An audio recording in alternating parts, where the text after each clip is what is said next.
Bonjour, aujourd'hui j'explique un autre chapitre du livre de vie qui est consacré aux invités à la maison. Recevoir des invités à la maison est une activité sociale très courante pour la plupart des gens. Cependant, pour les parents qui vivent avec un enfant ayant un TSA avec une déficience intellectuelle allant de moyenne à sévère, ce n'est pas toujours une tâche facile. Parfois, avoir une nouvelle personne à la maison pourrait être un élément déclencheur d'anxiété. Alors, dans cette capsule, je présente quelques outils simples pour préparer votre enfant à l'avance quand vous recevez des invités à la maison. Commencez toujours l'apprentissage par une période de sensibilisation de votre enfant à l'événement. Pour ce faire, vous pouvez inciter votre enfant à vous aider dans la préparation de la soirée, peu importe le degré de sa participation. Vous pouvez également mettre à la disposition de votre enfant un scénario pour lui montrer qu'il va avoir des invités à la maison ce soir et quand il y a des invités, donc il y a plus de bruit à la maison. Insistez sur le fait qu'il va avoir plus de bruit à la maison.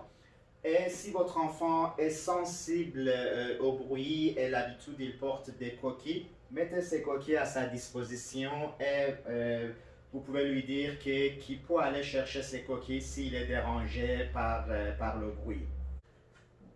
Selon la capacité et la compréhension de votre enfant, vous pouvez mettre à sa disposition une bande avec les images qui décrivent le déroulement de la soirée en quelques étapes.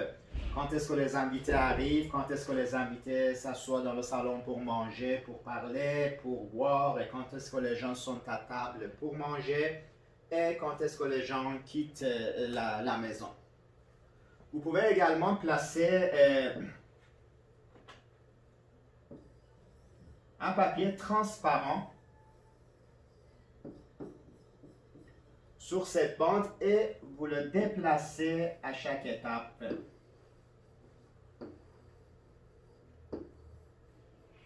À chaque fois, on déplace le papier pour montrer dans quelle étape de l'activité qu'on est rendu. Ça va permettre à votre enfant de diminuer son anxiété et savoir que la soirée se déroule comme prévu et tout est correct et on va aller vers la fin de l'activité. Vous pouvez aussi mettre un autre horaire en place. Pour la période, par exemple, que les gens sont assis, sont en train de parler ou boire, parce que cette période peut durer comme 15 minutes, 20 minutes ou une heure, c'est sûr que pour un enfant, ça va être difficile de rester assis et suivre la conversation qu'il ne comprend pas ou peut-être qu'il n'est pas intéressé. Donc, c'est important de dire à l'enfant quoi faire pendant cette période-là. Et, par exemple, vous lui mettez en place un horaire pour dire, tu peux jouer, par exemple, regarder la télé ou aller à l'ordinateur. Donc, vous pouvez encadrer l'enfant pour cette période-là. Également, si votre enfant est habitué à manger toujours à la même place à la table, donc réservez sa place et l'assurer que sa place est réservée à table et ils vont manger toujours à sa place. Donc ça aussi c'est important pour éviter la crise.